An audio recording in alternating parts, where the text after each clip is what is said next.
CEST, une journée qui s'annonce gigantesque à Londres ce lundi 19 septembre, alors que la plupart des pays du monde enverront un représentant dans la capitale britannique pour les obsèques de la reine Elisabeth II. La famille royale au grand complet sera réunie derrière le nouveau roi Charles III et sa femme, la reine consort Camilla, le temps de différentes cérémonies.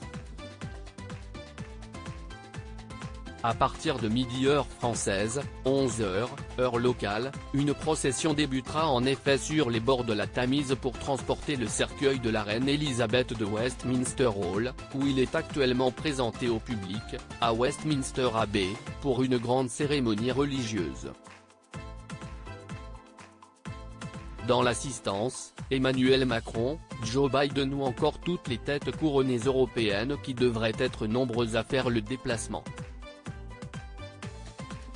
Nouveau prince de Galles, le prince William devrait être présent avec sa femme Kate, peut-être, ses deux aînés, George et Charlotte, 9 et 7 ans, de plus en plus habitués à ce genre de cérémonie officielle.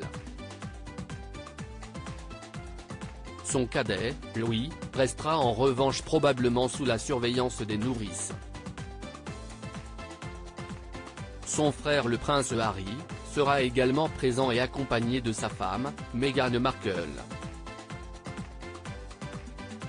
Alors qu'un début d'apaisement entre les deux frères semble être visible cette semaine, on ne peut qu'espérer qu'ils continuent sur leur lancée et peut-être, finissent par enterrer la hache de guerre. Après la messe, qui devrait tout de même être assez longue, la famille royale partira ensuite vers le château de Windsor, où la reine a vécu ces derniers mois, à l'exception de son dernier été, qu'elle a passé à Balmoral.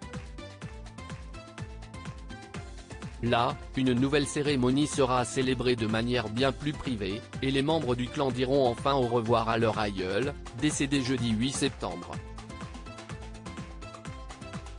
Celle-ci sera en effet inhumée près de ses parents et de sa sœur dans la crypte du château. Le cercueil de son époux, le prince Philippe, décédé en avril 2021 à 99 ans, la rejoindra bientôt, pour qu'enfin la souveraine retrouve celui qu'elle a toujours considéré comme son roc.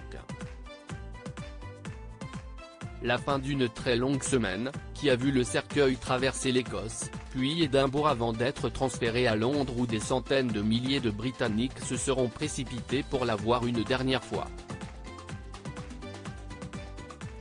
Ensuite, la vie devrait reprendre son cours. Resté au Royaume-Uni depuis l'annonce du décès de sa grand-mère, le prince Harry devrait notamment regagner au plus vite les États-Unis où l'attendent ses deux enfants, Archie, 3 ans et Lilibet, 1 an.